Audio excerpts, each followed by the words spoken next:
Bravely Default 2 has been one of my most anticipated games for 2020, but with the year winding down and no release date in sight, even though the official game's Twitter account teased some incoming news in the future, I wanted to quickly go over what we want to see from this new entry as the franchise transitions into the new Nintendo Switch era. So without further ado, let's get started. Starting out, it has to be said that gorgeous art style has to make a comeback. And from the looks of it, Bravely Default 2 already does keep that picture book look and painting aesthetic, but they're adding a full 3D layer on top, where you have a 3D customizable isometric camera where you can basically take a better look at every single angle around the city and in the overworld. One of the things that I definitely want to see is every city having their own aesthetic again, their own feel, their own energy, with their own characters of course, where you're basically going into a new area and it feels completely different than where you've been in the past, and that's very important for RPGs, but specifically this one because of the art style that it conduces. The visual transition does seem to be pretty well done so far, and we definitely want to see more of it. An engaging story is certainly an important aspect. Bravely Default 1 and Bravely 2nd were best enjoyed when being played back to back, and Bravely 2nd picked up right where Bravely Default 1 left off, meaning that continuity was very important. Your characters pretty much followed the story as if it didn't miss a beat. Yes, a few years had passed, but it was very important to the story to pretty much have a clear understanding of what happened in the first game, while also remembering that at the ending of Bravely 2nd, it clearly hints at a Bravely sword being the third key item, just like Anya's pendant and Magnolia's hourglass, meaning that this new sword could be a big and important key mechanic in the game. It also wouldn't surprise me if Ring a Bell does make a return. Dynamic characters are also a big thing that we definitely want to see return. In Bravely Default 1 and Bravely 2nd, characters interacted with each other like real people. They learned from each other, they relied on each other, they learned to trust one another, and they build bonds as they get stronger. Basically, every single one of the characters had a lot to do with the story progressing, and segments of the games were separated to tell a specific story for each one of the characters. One of the key drivers to any RPG is how much you enjoy the characters, but also how much they interact with each other and how well that suits the story. I feel like in the first two games they definitely nailed the feeling of each one of the characters having a purpose and a reason to be there, and that's something that I hope they carry on to the new game.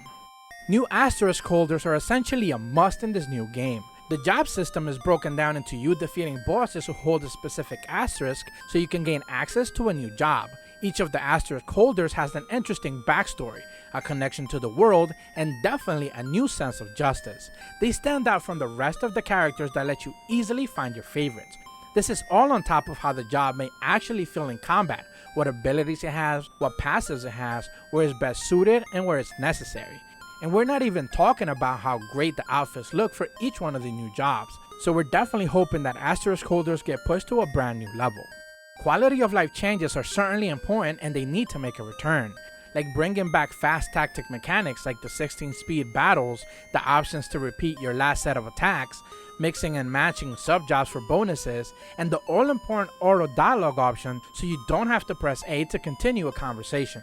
All of these things pile up and they easily expand and better the experience. Having one screen to deal with all the information now instead of two screens back on the 3DS means that they need to come up with a new clean UI, and that's something that definitely needs to be implemented.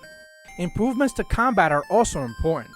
This is easily showcased with the move of the overworld encounter style, where you no longer have random battles. Essentially, every new battle will be shown in the overworld. You walk up to an enemy, you swing at them, you fight them. There's no more randomly enemies sneaking up on you. The option to turn off random battles or even double their rate back on Bravely Default 1 and Bravely 2nd were amazing, but I definitely love the idea of fighting what I want and when I want to fight it. This is something that Pokemon fans just finally started to enjoy with Pokemon Sword and Shield. They also need to ditch the town building altogether. In the first two games, you could rebuild Tiz's original destroyed hometown and Magnolia's home back in the moon, where you would basically set tasks to random NPCs and put your 3DS to sleep. This would happen all in real time where your system was asleep. This basically no longer makes any more sense with the Switch, and they could easily ditch it. It always felt like fluff to pad out your playtime, making you check every few hours to see if the task had been completed. And it's basically something that on Switch, you no longer want to use. Even if you do play it on handheld most of the time, you just want to be able to pick up the game and play it instead of having random tasks to set to characters that you basically never even get to engage with. Another thing that I would love to see them sort out is no more censorship. Bravely Second specifically was plagued with a ton of censorship from all fronts: the script, character art, story, character depictions, the works. Just to be clear, we're not talking about bouncy, sexy anime ladies type of censorship. We're talking basically about Americanization type of censorship, where they take something that was acceptable in Japan, but they feel like it's not acceptable to a Western Americanized audience. And that just never sits right with me. For the most part, it made very little sense, and it always went over the top. Returning characters are also a must. This is something that I hinted at earlier, with Ringobel being most likely the one to return. Basically because he has a lot to do with the parallel worlds, and he's been through a lot of them already in both the Bravely Default first game and Bravely Second. But more importantly, I would like to see some of the other cast members also make a cameo here or there. And I would definitely love to see some of the Asterisk Holders from previous games making a return. Although realistically speaking, if this game does take place in a parallel world, that would be less likely. But it would still also be cool to see for fans of the previous games. More lore is always important. This is actually one of the things that I was mostly impressed by with the diary. Characters will write entries and each one of them will put their own spin on things. Basically, like, monster descriptions would be told by each one of the characters or party members, and it was definitely amusing to read. Weapons, bosses, items, everything in the game had their own very separate descriptions, and they had multiple descriptions because they were being told by each one of the characters' perspective. There was so much world building done in this text entries, and I read all of them in both games, and it definitely helped out make you understand a lot more about the world you were playing in. The last thing that I wanted to talk about in the bonus one is more gyro. We need more gyro. I'm just going to play the last scene you get to see when you finish Bravely Default 1. You basically had to move the 3DS around to see all of the action from Tisser's perspective from one single point. This blew me away the first time I saw it, and I want to see much more of this on the Nintendo Switch. And that pretty much covers most of the things that I and others want to see in this new game. It's been well over half a year since we got the demo back in March, and I would imagine the development team has come a long way, not just in their original vision, but also taken in player feedback collected after the demo.